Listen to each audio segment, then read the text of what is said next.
പൂക്കളെ ചേർത്ത് വെച്ചൊരു കലാകാരൻ നെയ്തെടുത്ത എത്ര സുന്ദരമായ കുടകളാണ്.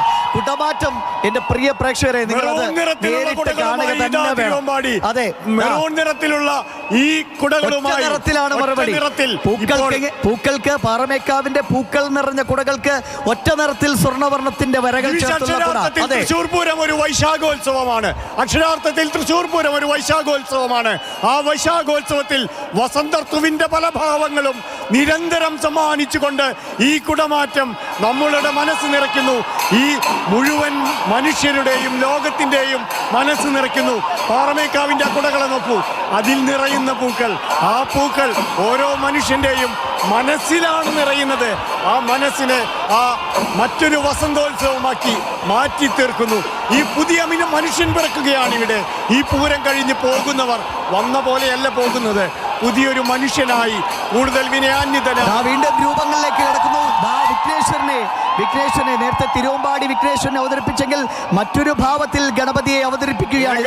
മഹാകായം തപ്തകാഞ്ചന സന്നിഭം ലംബോദരം വിശാലാക്ഷം വന്ദേഹം ഗണനായകം എന്ന് പറയുമ്പോൾ വിഘ്നേശ്വര കാത്തുകൊള്ളുക.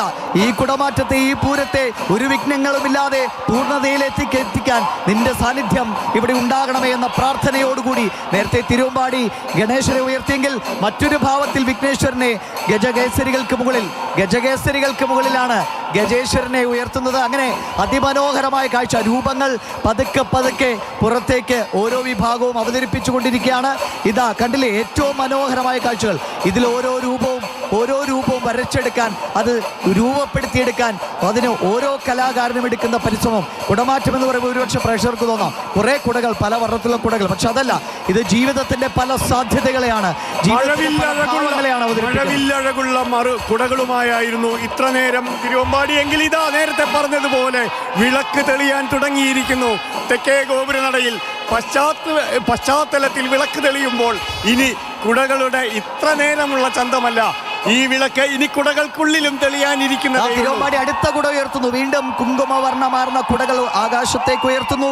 ആ ഗോപുരമാകട്ടെ വർണ്ണാഭമായ കാഴ്ചകളുടെ കൂടുതൽ സുന്ദരമായിക്കൊണ്ടിരിക്കുന്നു. നേരത്തെ തന്നെ പുഷ്പാലങ്കാരമായ ആ ഗോപുരത്തിൽ ചരിത്ര പ്രസിദ്ധമായ തെക്കേ ഗോപുര നടയിൽ ഇതാ തിരുവമ്പാടിയുടെ കുടമാറ്റം. അത് അതിമനോഹരമായ വർണ്ണക്കുടകളെ അണിനിരത്തിക്കൊണ്ട് എത്രയായിരം പേരാണ് തങ്ങൾ ഒരു നോക്ക് കാണാൻ വേണ്ടി ഇടത്തോട്ടും വലത്തോട്ടും തെറ്റിത്തിരിഞ്ഞു നോക്കിക്കൊണ്ട് ഇരു വിഭാഗത്തിന്റെയും കുടകൾ. അത് നേരത്തെ 3-4 മിനിറ്റുമെങ്കിൽ ഇപ്പോൾ വളരെ നിമിഷങ്ങൾ മാത്രമാണ്, സെക്കൻഡുകൾ മാത്രമാണ് ഒരു കുട കാണാൻ നമുക്ക്. കുങ്കുമപരാഗം വിതറിക്കൊണ്ട് തിരുവമ്പാടി അങ്ങേയറ്റത്ത് പച്ചില ചാർത്തിന്, ചാരെ ഉയർത്തിയ നിറച്ചാർത്തിന്, ഇങ്ങേയറ്റത്ത് അടുത്ത മറുപടി പാറമേക്കാവിൻ്റെത്. അവിടെയും കുങ്കുമവർണ്ണമാണ്. അതിൽ ചെറിയ ചിത്രകലകൾ ചിത്രത്തുന്നലുള്ള അലുക്കിട്ട കുടകൾ. അത് പാറമേക്കാവിന്റെ മറുപടി. പാറമേക്കാവും തിരുവമ്പാടിയും മത്സരിച്ച് കുടകൾ ഉയർത്തി തങ്ങളുടെ ആഘോഷം, ആനന്ദം അതിവിടെ കൂടിയിരിക്കുന്ന അല്ലെങ്കിൽ ഇത് കണ്ടുകൊണ്ടിരിക്കുന്ന ലക്ഷോപലക്ഷം മനുഷ്യരുടെ ഹൃദയങ്ങളിലേക്ക് എങ്ങനെ ആഴത്തിൽ പതിപ്പിക്കുകയാണ്. പൂരമെന്നാൽ ദൃശ്യങ്ങളുടെ അല്ലെങ്കിൽ ശബ്ദങ്ങളുടെ ഘോഷമാണ്, ആഘോഷമാണ്, ആനന്ദമാണ്. അതൊരു സമുദ്രമാണ്. അത് അത്രയേറെ അഗാധതയുള്ളതാണ്. ആഴത്തിൽ നമ്മുടെ വീണ്ടും രൂപങ്ങളിലേക്ക് പരമേശ്വരൻ അർദ്ധനാരീശ്വര രൂപത്തിൽ ഇതാ തിരുവമ്പാടിയുടെ കുടകളിൽ അർദ്ധനാരീശ്വര സങ്കല്പമാണ് നിറഞ്ഞു നിൽക്കുന്നത്. പരമേശ്വരൻ ഇതാ അർദ്ധനാരീശ്വര സങ്കല്പത്തിൽ തിരുവമ്പാടി അങ്ങനെ